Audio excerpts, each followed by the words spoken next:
Hola, bueno, les voy a hacer mi comentario a la antropología económica de William Roseberry y Eric Wolf.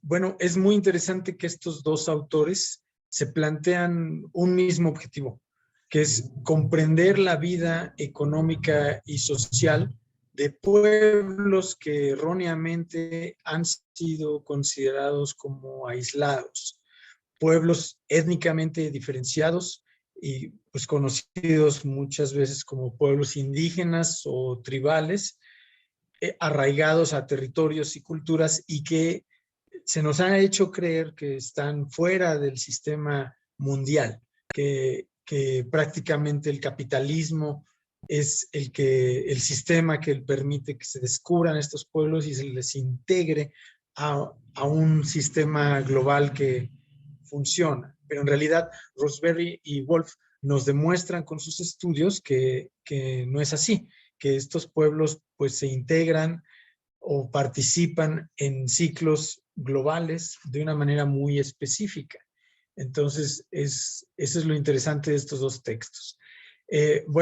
Roseberry, en su estudio del campesinado en Boconó, en los Andes venezolanos, pues primero nos muestra a unas familias que están en un sistema de haciendas prácticamente, enganchados con el café a finales del siglo XIX y principios del XX, hasta que viene la crisis de 1929 y pues el café entra en una crisis de precios.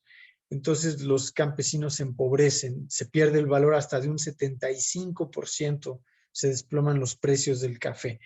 Y posteriormente, con el periodo entre guerras y sobre todo al terminar la Segunda Guerra Mundial, pues Venezuela cambia de sistema, o sea, de tener prácticamente solo el café como mercancía en el mercado mundial, se vuelve una economía petrolera que evidentemente pues deja mucho mayores recursos que el café y la sociedad pasa de una sociedad rural, andina a una sociedad más urbana e industrial. Entonces entran en otros circuitos y eso implica una migración de las regiones montañescas a las ciudades como Maracaibo y Caracas. Entonces, bueno, Roseberry analiza cómo es esta conexión de las sociedades tradicionales o campesinas de Venezuela, en este caso el Boconó, a un sistema económico mundial a partir de circuitos, primero el circuito del café y luego a partir de una economía petrolera, ¿no? Entonces esto pues implica una serie de transformaciones en la sociedad tradicional. Bueno, por otro lado tenemos a Eric Wolf, que en su libro Europa y la gente sin historia, que pues, a mi parecer es el mejor trabajo que hizo Eric Wolf, el más ambicioso y el más interesante, nos muestra las conexiones de los pueblos en los sistemas mundiales a partir del comercio y de la participación en el capitalismo. Entonces, bueno, Eric Wolf nos habla de un modelo teórico que retoma de Marx, obviamente, que es el de los modos de producción. Después de explicarnos qué son los modos de producción, que pues no es otra cosa que la forma particular en que se organiza el trabajo y que se obtiene cierto plusvalor, y Wolf sugiere que nos enfoquemos en tres modos de producción. El modo de producción capitalista, que es el que más estudió Marx durante toda su vida. El modo de producción tributario, que sintetiza lo que otros han llamado modo de producción feudal, modo de producción asiático, y que Wolf le llama modo de producción tributario porque no solamente lo encuentra en la sociedad feudal o en la sociedad asiática, sino que lo encuentra en África, lo encuentra en la América precolombina, y que se basa pues en un Estado que a partir de los tributos estructura las sociedades y establece sus normas. Y por otro lado, nos propone el modo de producción con base en el parentesco, que es muy interesante.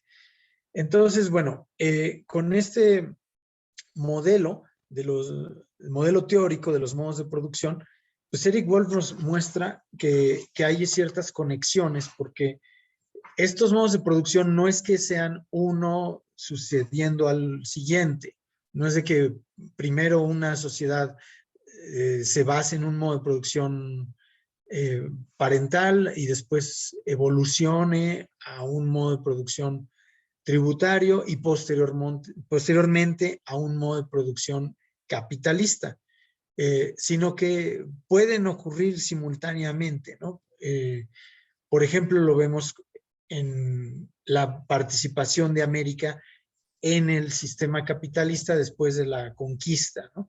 Entonces, pues había sociedades que estaban en un modo parental, o sea, que el trabajo se regía por los linajes, por el parentesco, pero al mismo tiempo podían rendir tributos y al mismo tiempo tenían tal vez algún producto que entregaban a la colonia, como la plata o el oro, y que participaba en circuitos mercantiles y mundiales.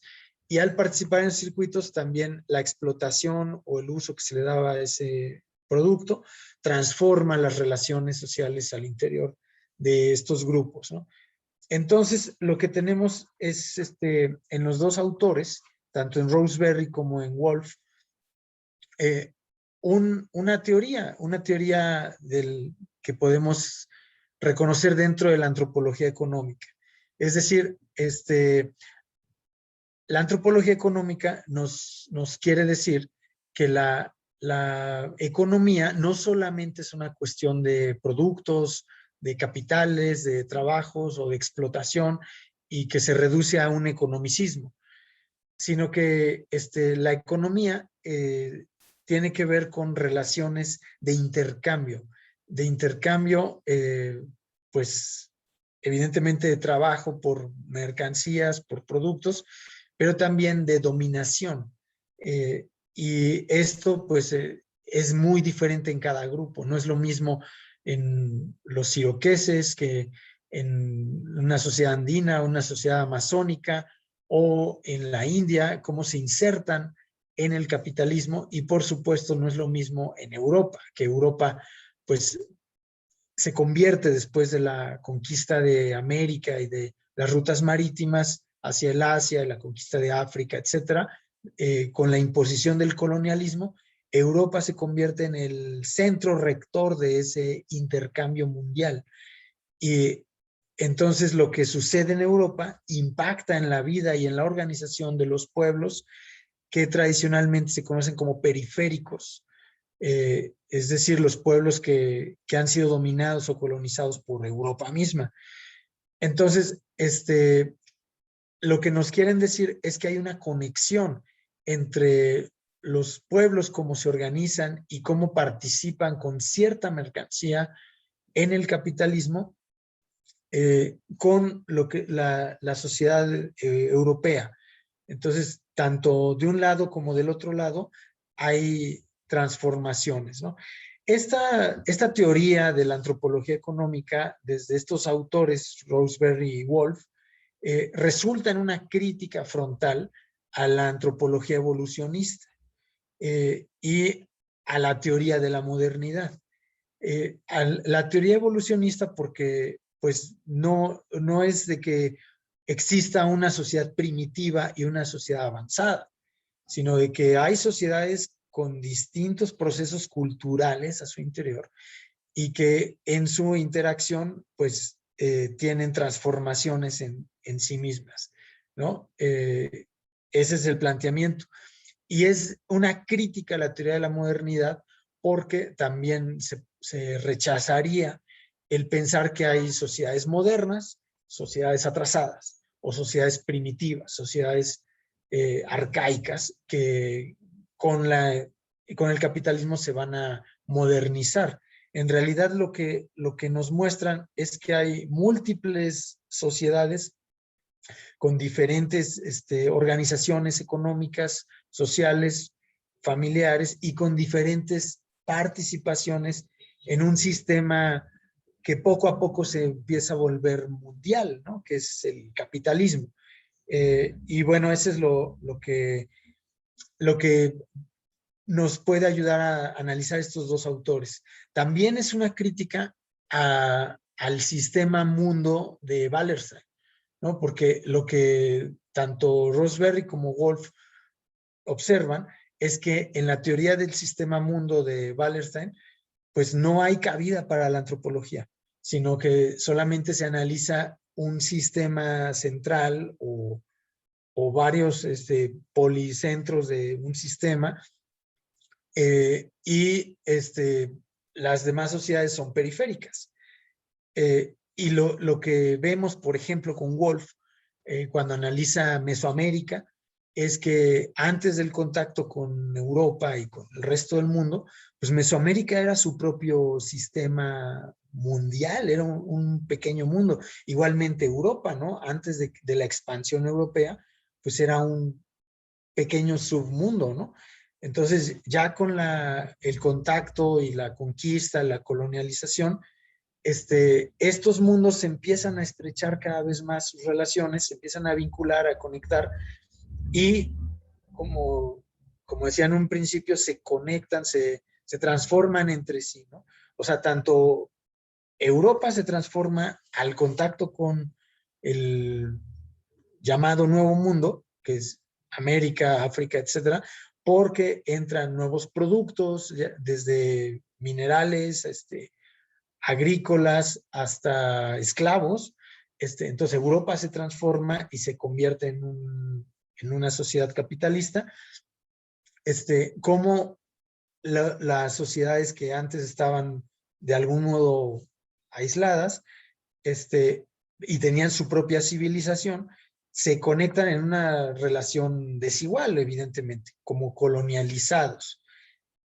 Pero finalmente hay esa conexión. Entonces, la antropología nos ayuda porque lo que hacen estos autores es que unen estudios de caso muy focalizados. Roseberry, pues particularmente el texto que estoy comentando es el de Los campesinos del Boconó en Venezuela, lo une a estudios de contexto mucho más global. Y en el caso de Wolf, pues es todo el trabajo etnográfico que logró reunir de África, de Asia, de América, del norte de América, etcétera, lo une como pequeños datos empíricos en una historia de una conexión global, ¿no? Entonces, bueno, es muy interesante esta perspectiva y espero que mi comentario les ayude a analizar mejor estos textos. Gracias.